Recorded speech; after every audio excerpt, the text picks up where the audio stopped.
لے کر آئی ہوں ایک اور زبردست کہانی جس کا عنوان ہے کیلوں کے باغ کا آدم خور، اور اس کے مصنف کا نام ہے کینتھ اینڈرسن۔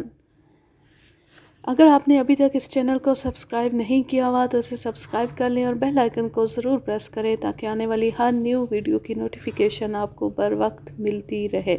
اور اگر یہ کہانی یا میرا انداز پسند آئے تو اس ویڈیو کو زیادہ سے زیادہ شیئر کیجیے گا۔ آپ میں سے جو لوگ ہندوستان گئے ہیں وہ تامل زبان کے لفظ سوامی سے واقف ہوں گے۔ اس کا مطلب ہے نیک انسان۔ ہندو عام طور پر یہ لفظ خدا رسیدہ لوگوں کے لیے استعمال کرتے ہیں یا بطور عزت کے کسی آدمی کے ساتھ لگا دیتے ہیں۔ دلائے تھوتھو بھی تامل زبان کا ایک لفظ ہے جس کا مطلب ہے کیلوں کا باغ، لیکن دلائے تھوتھو کا سوامی کیلوں کے باغ میں رہنے والا کوئی خدا رسیدہ نیک انسان نہیں تھا۔ وہ تو ایک شیر تھا جو نیل گری کے پہاڑوں کے دامن میں رہتا تھا اور ندی کے قرب و جوار میں شکار کھیلتا تھا، جو اسی علاقے میں کیلوں کے ایک باغ کے گرد چکر لگاتی ہوئی آگے نکل جاتی تھی۔ کیلوں کے اس باغ کے مالک کا نام کانتھا تھا۔ ایک شام کا ذکر ہے کہ ایک سادھو گھومتا پھرتا کانتھا کے باغ میں آ نکلا اور اس سے رات بسر کرنے کی اجازت چاہی۔ سادھو نے اسے بتایا کہ وہ پیدل ہی ایک لمبا سفر طے کر رہا ہے جو ہمالیہ کی چوٹیوں سے شروع ہوا ہے اور راس کماری پر ختم ہو گیا۔ کانتھا سادھو کی آمد سے بے حد خوش ہوا۔ اس نے سوچا کہ سادھو کے آنے سے ہو سکتا ہے کہ اس کے کیلوں کی فصل زیادہ پھل دے اور وہ امیر بن جائے۔ اس نے سادھو سے درخواست کی کہ وہ ایک رات کی بجائے کم از کم ایک ہفتہ اس کے پاس ٹھہرے تاکہ اس کے تھکے ماندے جسم کو آرام حاصل ہو اور وہ اپنا اگلا سفر بہتر طور پر طے کر سکے۔ کانتھا اسے اپنی جھونپڑی میں لے آیا اور لذیذ کیلوں، تازہ مکھن اور شکر سے اس کی خوب تواضع کی۔ سادھو کو کانتھا کے کیلوں اور مکھن کا اس قدر مزہ آیا کہ وہ ایک ہفتے کے بجائے کئی ہفتے وہاں ٹھہرا رہا۔ قصہ مختصر، وہ وہاں کا ایک مستقل باسی بن گیا اور اس نے کانتھا سے وعدہ کیا کہ اگر وہ اس کے لیے ایک الگ جھونپڑی بنا دے اور اسے ہر صبح کیلے، مکھن اور شکر مہیا کرتا رہے تو وہ اس کی خوشحالی کا ضامن ہوگا۔ کانتھا خوف کے مارے سادھو کی بات ماننے پر مجبور ہو گیا اور اس نے اس کے لیے گھاس پھوس کی ایک الگ جھونپڑی تعمیر کرا دی۔ سادھو وہاں مزے سے زندگی کے دن گزارنے لگا۔ اسے اچھا کھانا ملتا اور وہ سارا دن ٹانگیں پسارے لیٹا رہتا۔ کیلے کے باغ میں کام کرنے والے دوسرے مزدور سادھو کو ہر روز دیکھتے۔ وہ انہیں عجیب و غریب شخصیت کا مالک محسوس ہونے لگا۔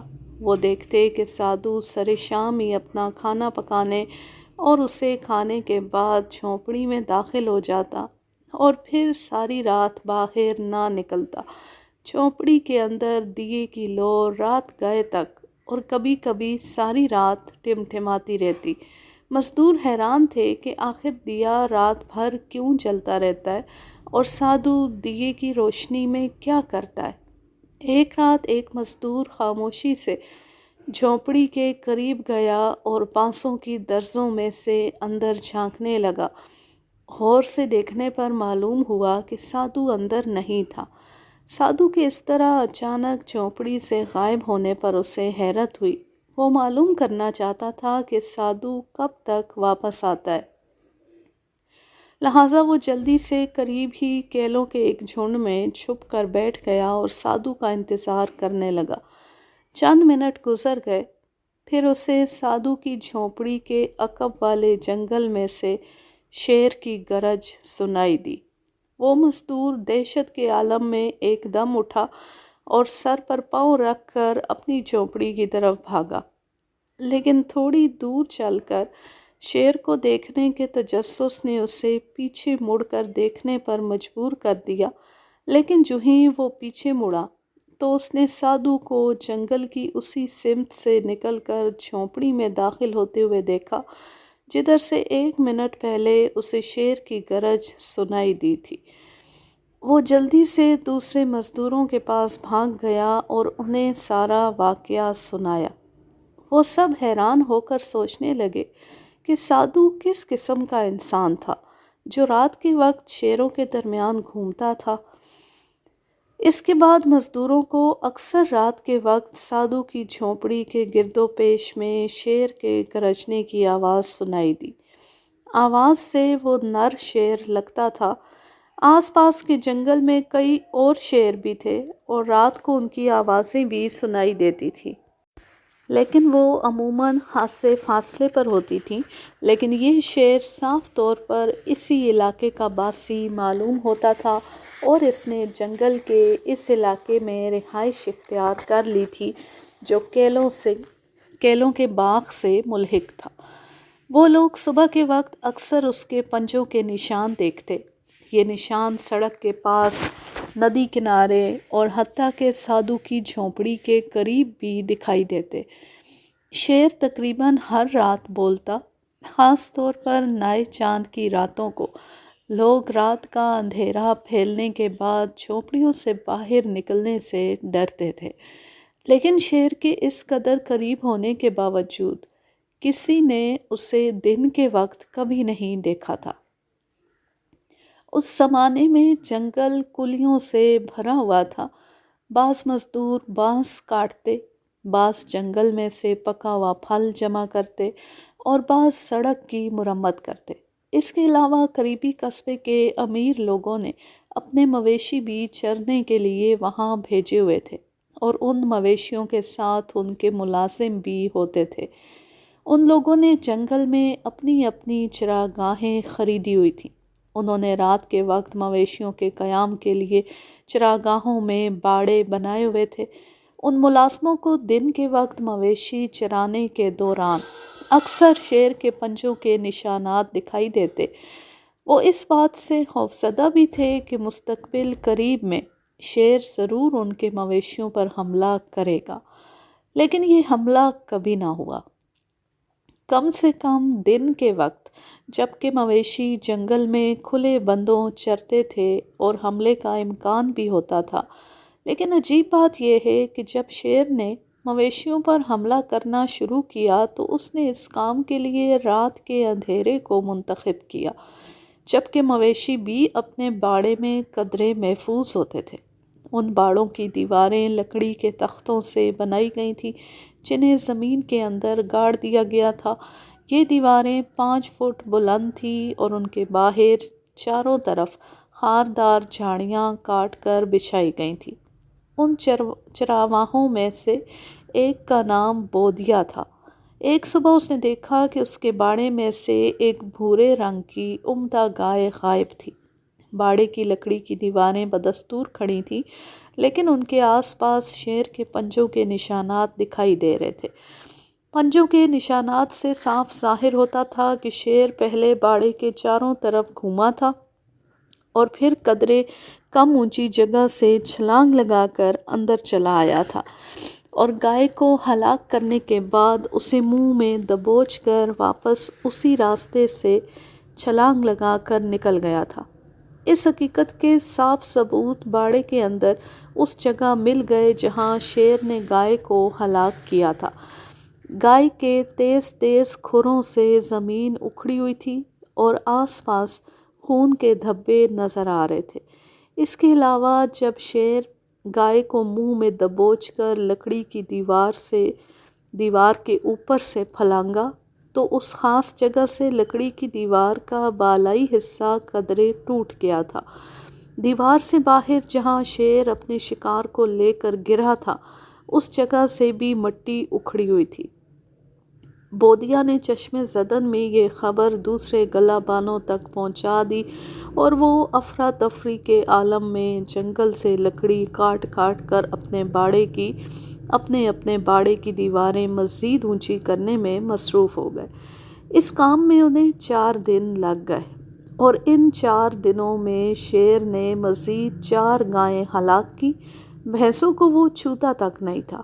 اس کی وجہ صاف ظاہر ہے، کیونکہ بھینس زیادہ وزنی ہوتی ہے اور اسے اٹھا کر باہر پھلانگنا مشکل ہوتا ہے۔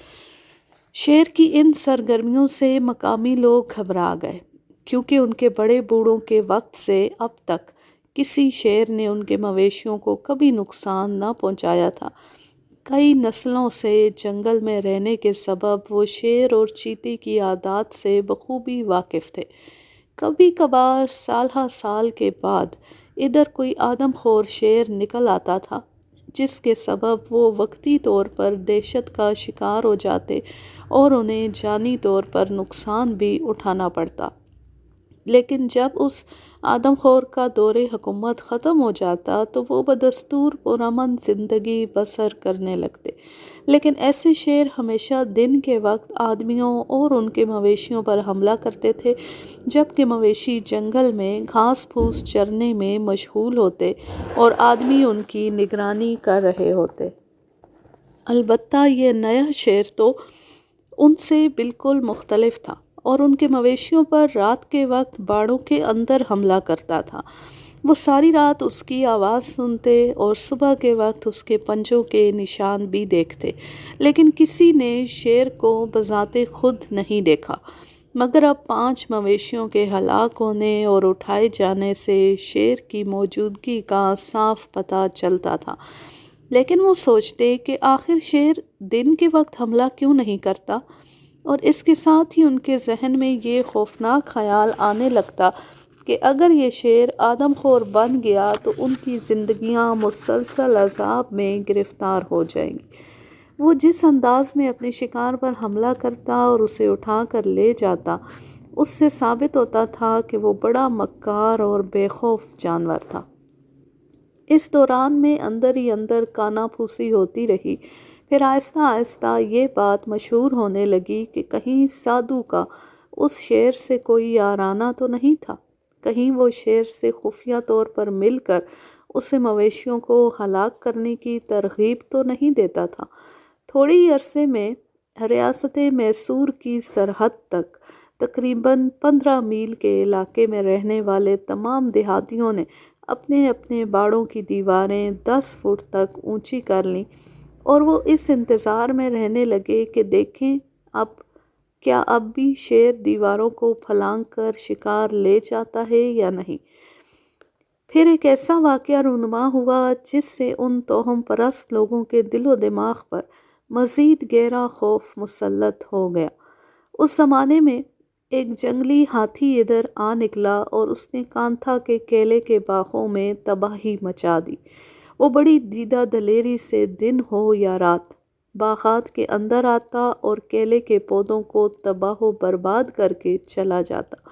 اگرچہ اس علاقے میں ہاتھی کا شکار قانونی طور پر منع تھا، لیکن کانتھا نے فیصلہ کر لیا کہ وہ اپنی توڑے دار بندوق سے ہاتھی پر گولی چلا کر اسے خوفزدہ کر کے اس علاقے سے بھگانے کی کوشش کرے گا۔ ایک رات وہ ایک اونچے درخت پر بیٹھ گیا اور وہاں بیٹھ کر ہاتھی کا انتظار کرنے لگا، لیکن اس رات ہاتھی نہ آیا اور اسے قرب و جوار میں شیر کی گرج سنائی دیتی رہی۔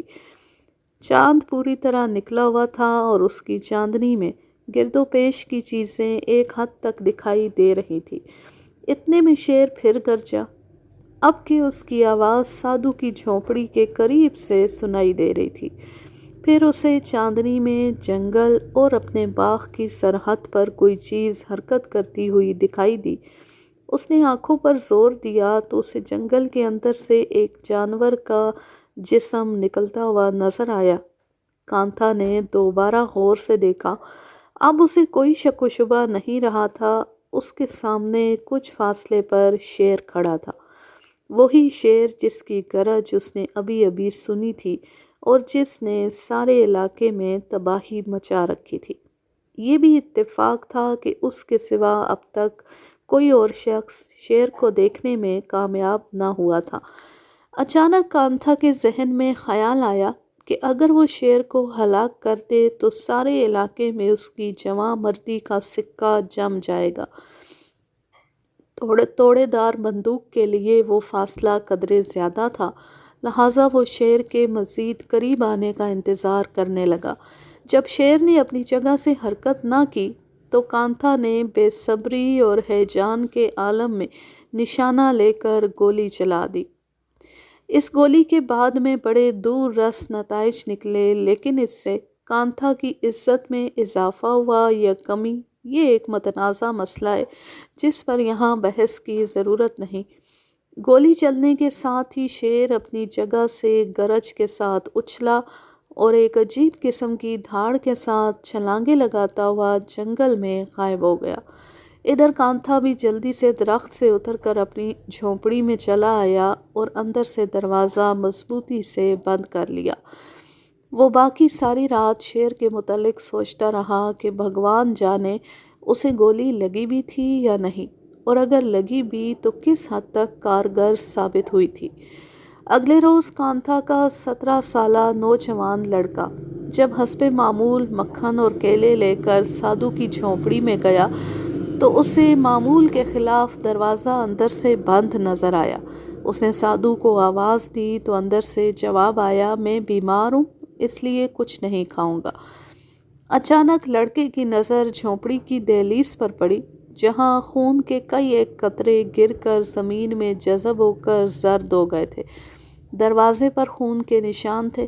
لڑکے نے خیال کیا کہ شاید سادھو زخمی ہو گیا ہو اور ممکن ہے اسے کسی اور چیز کی ضرورت ہو، لہٰذا اس نے اسے دوبارہ آواز دیتے ہوئے کہا، سوامی جی، کسی چیز کی ضرورت ہو تو بتائیں تاکہ میں وہ لے آؤں۔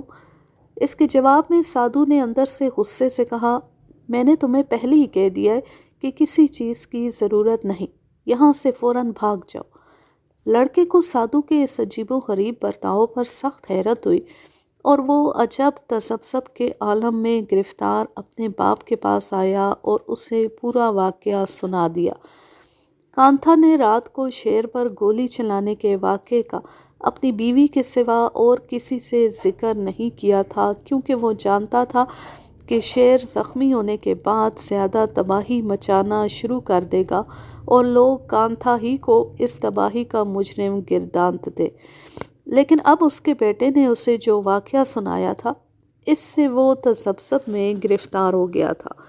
وہ تقریباً نصف گھنٹے تک اس مسئلے پر غور کرتا رہا، پھر اس نے اپنے شبہات دور کرنے اور حقیقت حال سے باخبر ہونے کے لیے سادھو کی جھونپڑی تک جانے کا فیصلہ کیا۔ وہ دبے پاؤں سادھو کی جھونپڑی تک گیا اور زمین پر گرے ہوئے خون کے خشک قطروں کو دیکھنے لگا۔ جھونپڑی کا دروازہ اندر سے بند تھا۔ پھر اپنی دائیں طرف کو 2 قدم چل کر وہ گھٹنوں کے بل جھک گیا اور اپنی ایک آنکھ بند کر کے دوسری آنکھ سے جھونپڑی کے اندر دیکھنے کی کوشش کرنے لگا۔ جب وہ اس حالت میں جھکا اندر دیکھنے میں مصروف تھا تو اسے اپنے اوپر قدموں کی ہلکی سی چاپ سنائی دی۔ اس نے بوکھلاہٹ کے عالم میں پیچھے مڑ کر دیکھا تو سادھو اسے غصے کے عالم میں گھور رہا تھا۔ اس کا دایاں ہاتھ اور بازو کا کلائی کا حصہ کپڑے میں بندھا ہوا تھا اور خون رسنے کی وجہ سے کپڑا سرخ نظر آ رہا تھا۔ کانتا احساس جرم کے تحت کھڑا ہو گیا اور لکنت آمیز لہجے میں کہنے لگا، میرے لڑکے نے بتایا تھا کہ آپ بیمار ہیں، میں اس لیے آیا تھا کہ آپ کی کوئی خدمت کر سکوں، لیکن تم اس طرح خفیہ طور پر جھونپڑی کے اندر کیوں جھانک رہے تھے؟ سادھو نے غصے سے پوچھا، جھوٹ بولتے ہوئے تمہیں شرم نہیں آتی؟ اس سے پہلے کہ کوئی ناخوشگوار واقعہ پیش آ جائے تم فوراً یہاں سے بھاگ جاؤ۔ اتنا کہہ کر سادھو جھونپڑی کے اندر چلا گیا اور زور سے دروازہ بند کر لیا۔ خوف اور دہشت کے عالم میں کانتھا الٹے پاؤں بھاگ کھڑا ہوا۔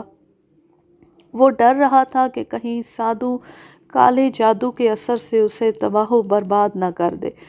تقریباً 1 ہفتے کے بعد شیر نے اپنا اگلا شکار کیا۔ میں پہلے بیان کر چکا ہوں کہ گلہ بانوں نے اپنے باڑوں کی دیواریں اونچی کر لی تھی اور اب شیر کے لیے انہیں پھلانگ کر اندر جانا مشکل ہو گیا تھا، اور نہ ہی وہ اب اپنے شکار کو ہلاک کرنے کے بعد اسے اٹھا کر باہر آ سکتا تھا۔ لیکن شیر نے اس رکاوٹ کا حل بھی ڈھونڈ لیا۔ اور وہ لکڑی کی ایک دیوار توڑ کر باڑے کے اندر داخل ہو گیا، لیکن اس مرتبہ وہ اپنا شکار اٹھا کر باہر نہ لا سکا اور وہیں چھوڑنے پر مجبور ہو گیا۔ اس کے بعد شیر اور زیادہ دلیر ہو گیا اور اس نے ایک حد تک اپنے حربے بھی بدل لیے۔ اب وہ فقط رات ہی کو نہیں نکلتا تھا بلکہ دن کے وقت بھی نظر آنے لگا۔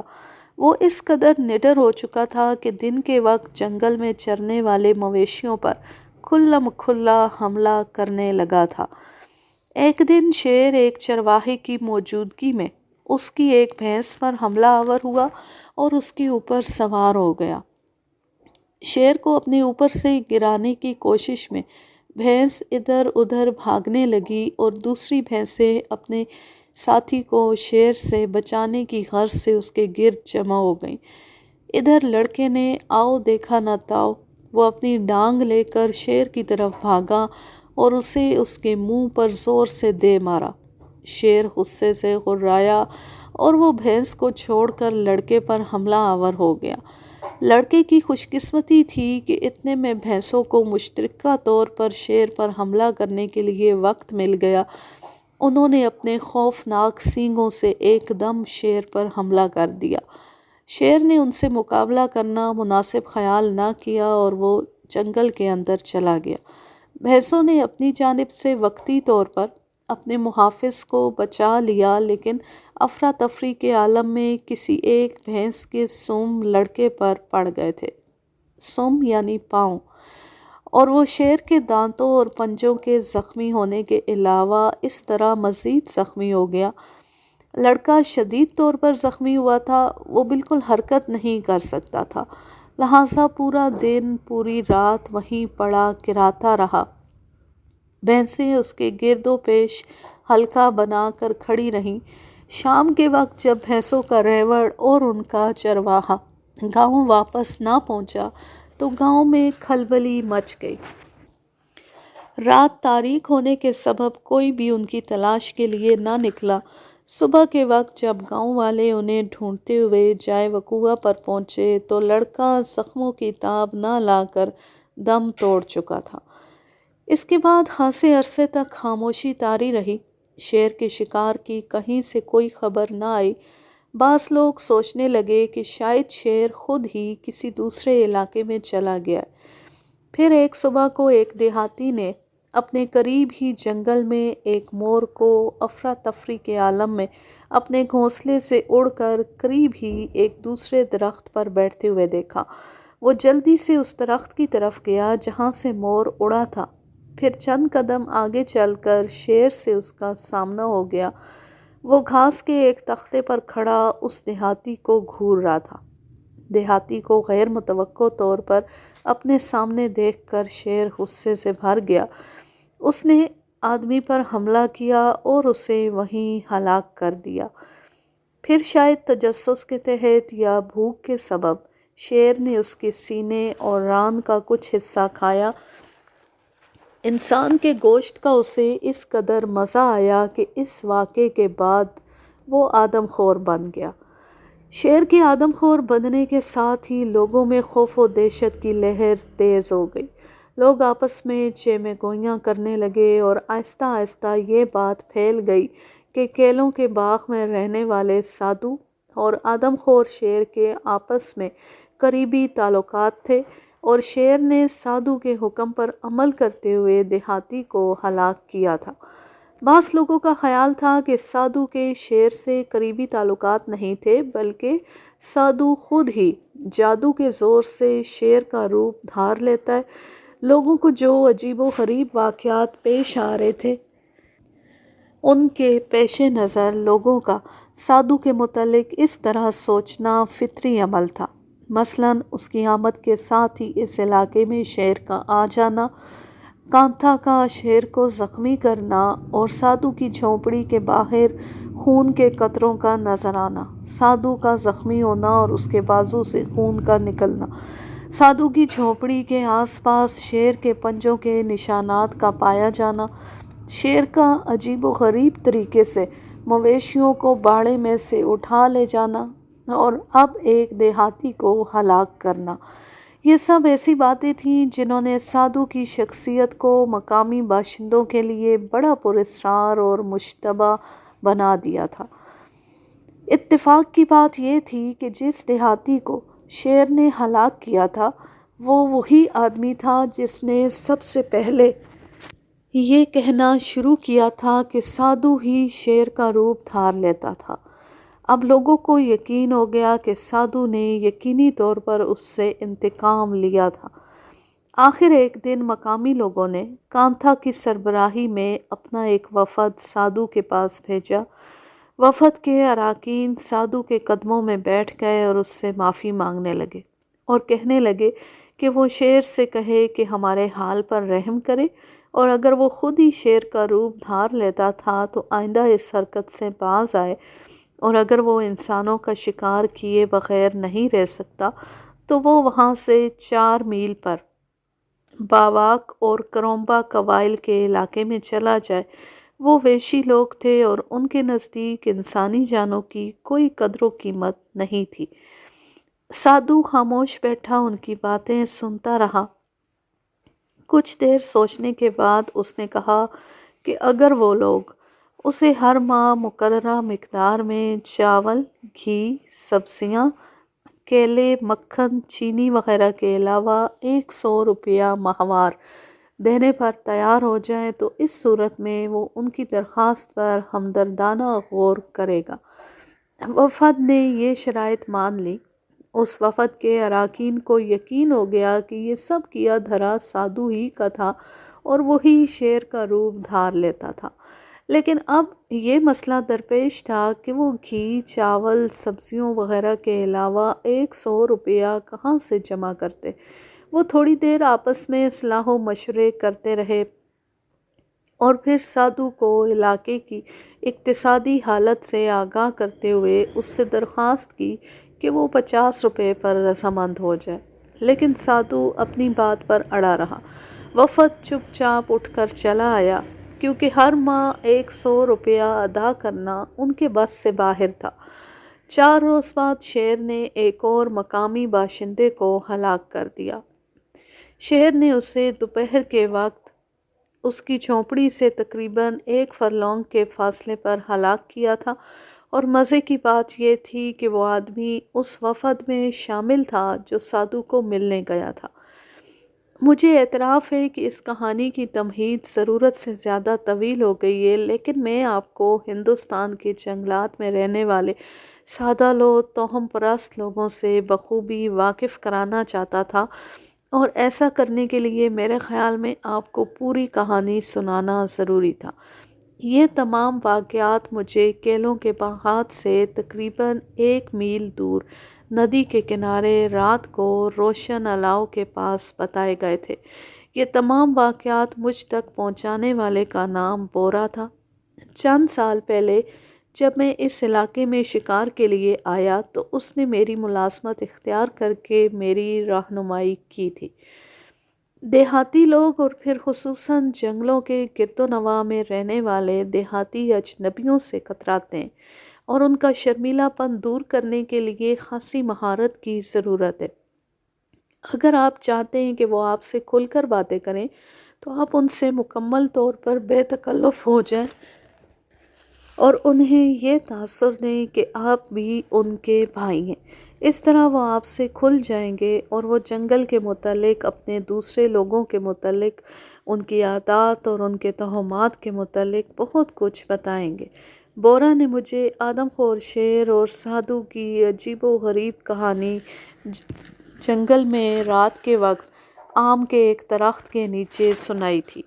ہم سے کچھ فاصلے پر جنگلی ہاتھی جنگل میں بانسوں کے درختوں کو توڑ پھوڑ رہے تھے۔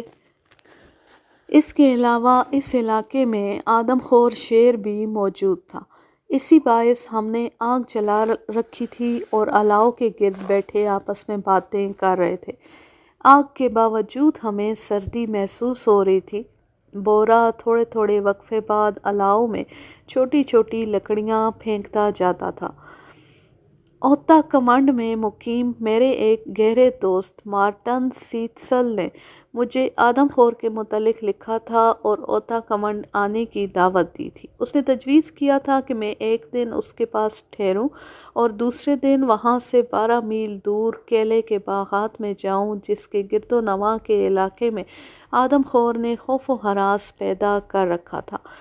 اس کی تجویز پر عمل کرتے ہوئے میں آج بعد دوپہر 4 بجے یہاں پہنچا تھا۔ بورا کو جب میرے آنے کی اطلاع ملی تو وہ بھاگا بھاگا باہر آیا۔ مجھے ایک مدت کے بعد ملنے پر اس کی بانچیں خوشی سے کھل رہی تھیں۔ ایک دوسرے سے ملنے کے بعد ہم نے ندی کے کنارے آم کے درخت کے نیچے رات گزارنے کا فیصلہ کیا تھا۔ الاؤ کے گرد بیٹھ کر کہانی سنانے کے بعد بورا نے آخر میں کہا، جناب، مجھے آپ کو یہ سب باتیں نہیں بتانی چاہیے تھیں، کیونکہ یہ عام مشہور ہے کہ سادھو شیر نے میری باتیں سن لی ہوں گی۔ اب مجھے اپنی جان کا خطرہ محسوس ہونے لگا ہے۔ بورا نے ابھی جملہ ختم کیا ہی تھا کہ ندی سے پرے، تقریباً 1 فرلانگ کے فاصلے پر، ایک شیر کے گرجنے کی آواز سنائی دی۔ بورا یکدم دہشت سے زرد ہو کر کانپنے لگا اور رندے ہوئے گلے سے کہنے لگا، جناب، وہ دیکھیے، وہ شیر آ رہا ہے، اس نے میری باتیں سن لی ہیں، اب وہ مجھے ہرگز زندہ نہیں چھوڑے گا۔ بورا کی باتیں سن کر مجھے بھی ایک لمحے کے لیے اپنے بدن کے روئیں کھڑے محسوس ہونے لگے اور میرے ماتھے پر پسینہ نمودار ہو گیا، لیکن میں نے اپنا دل مضبوط کرتے ہوئے بظاہر لاپرواہی سے کہا، یہ سب احمقانہ باتیں، تم لوگ توہم پرستی کا شکار ہو، یہ تو ایک عام شیر کی آواز ہے۔ ہو سکتا ہے کہ یہ آدم خور بھی ہو، لیکن یہ ناممکن ہے کہ کسی انسان نے شیر کا روپ دھار رکھا ہو۔ میں نے غیر ارادی طور پر اپنی بھری ہوئی 405 کی رائفل اپنے گھٹنوں پر رکھ لی اور ٹارچ روشن کر کے اس طرف پھینکنے لگا جدھر سے آواز آئی تھی۔ ہم خاموشی سے انتظار کرتے رہے۔ کچھ دیر بعد شیر کی آواز دوبارہ سنائی دی۔ اس مرتبہ آواز ہمارے عقب سے آئی تھی۔ شیر ندی عبور کر کے نصف دائرے کی شکل میں چل کر ہمارے عقب میں آ گیا تھا۔ میں نے لکڑی کا ایک اور ٹکڑا الاؤ میں پھینکا اور سوچنے لگا کہ کیا ہمارا ایندھن صبح تک چل سکے گا یا نہیں۔ ہمارے پاس ایندھن کا اچھا خاصا ذخیرہ تھا، لیکن اب شیر کے قریب ہونے کے باعث الاؤ کو زیادہ تیز کرنے کی خاطر زیادہ لکڑی استعمال کرنے کی ضرورت تھی۔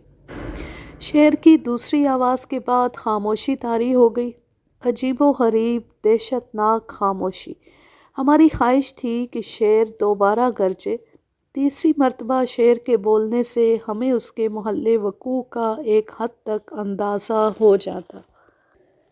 اس خاموشی کے عالم میں ہمیں اندازہ ہو سکتا تھا کہ شیر ہم سے 1 میل دور تھا یا ہمارے قریب ہی کسی جھاڑی میں چھپ کر ہمیں تاک رہا تھا۔ ہم خاموشی کے عالم میں شیر کا انتظار کرتے رہے۔ خوف کے مارے بورا کی عجیب حالت ہو رہی تھی اور وہ منہ ہی منہ میں کچھ بڑبڑا رہا تھا۔ کبھی کبھی مجھے اس کی زبان سے ہمیں صبح دیکھنی نصیب نہیں ہوگی جیسے جملے سنائی دیتے۔ بورا کی دہشت میرے اعصاب پر سوار ہو چکی تھی۔ اس کی اس بڑبڑاہٹ کی تاب نہ لاتے ہوئے میں نے تقریباً چلا کر اسے خاموش رہنے کے لیے کہا، لیکن اسے اپنے آپ پر قابو نہیں تھا اور وہ زیر لب مسلسل بڑبڑائے جا رہا تھا۔ اتنے میں ندی کے قریب ایک سانبر کی آواز سنائی دی۔ اس کی آواز سے صاف طور پر گھبراہٹ ظاہر ہو رہی تھی، جس سے پتہ چلتا تھا کہ یا تو اس نے شیر کو دیکھ لیا تھا یا اس نے شیر کی بو سونگھ لی تھی۔ 1 منٹ کے بعد ایک ہاتھی کی زوردار چنگاڑ سنائی دی، جس سے معلوم ہوتا تھا کہ وہ شیر کی موجودگی کو نفرت کی نظر سے دیکھتا تھا۔ شیر ہمارے ارد گرد دائرے کی شکل میں گھوم رہا تھا۔ اسے ہماری موجودگی کا علم ہو چکا تھا، لیکن آنکھ کی روشنی اسے قریب آنے کی اجازت نہیں دیتی تھی۔ اتنے میں جس طرف سے سانبر کی آواز آئی تھی اسی سمت سے دوبارہ سانبر کی خوف زدہ اونچی چیخ سنائی دی۔ اس کا یہ مطلب تھا کہ سانبر اپنی پوری ہوشیاری کے باوجود بے خبر ہو گیا تھا اور شیر نے اسے اپنا شکار بنا لیا تھا۔ مرتے ہوئے سانبر کی آخری چیخ کے ساتھ ہی گرد و پیش پر گہری خاموشی مسلط ہو گئی۔ اس کے بعد نصف شب تک ایک عجیب خوف سے میرے سارے جسم کی رگیں تنی رہیں۔ اس کے بعد جب چاند نکل آیا تو گھنے اندھیرے کا طلسم ایک حد تک ٹوٹ گیا۔ چاندنی درختوں کی شاخوں سے چھن چھن کر زمین پر عجیب و غریب مرمری نقش و نگار بنانے لگی۔ اب ہم چاندنی میں قدرے دور تک دیکھ سکتے تھے۔ شیر کے قریب ہونے کا کوئی ثبوت نہیں مل رہا تھا، لہٰذا میں اور بورا قدرے اپنے آپ میں آئے۔ صبح ہونے کے ساتھ ہی مجھے اس بات پر غصہ آ رہا تھا کہ میں نے اپنی لاپرواہی کی بنا پر رات بھر خود کو ایک ایسی صورتحال میں ڈالے رکھا جس میں میں کچھ نہیں کر سکتا تھا۔ لیکن اس بات کی کسے خبر تھی کہ آدم خور شیر اتنی جلدی مجھے اپنی موجودگی کا احساس دلائے گا؟ مجھے شیر پر نہیں لیکن اپنے آپ پر یقیناً غصہ آ رہا تھا۔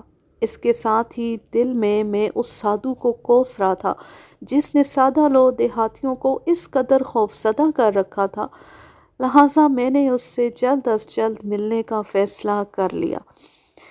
آج کے لیے بس اتنا ہی، اب میں لیتی ہوں آپ سے اجازت۔ جہاں رہیں خوش رہیں، شاد و آباد رہیں، ہنستے مسکراتے رہیں، اور اگر یہ کہانی یا میرا انداز پسند آئے تو اس چینل کو سبسکرائب ضرور کر لیں۔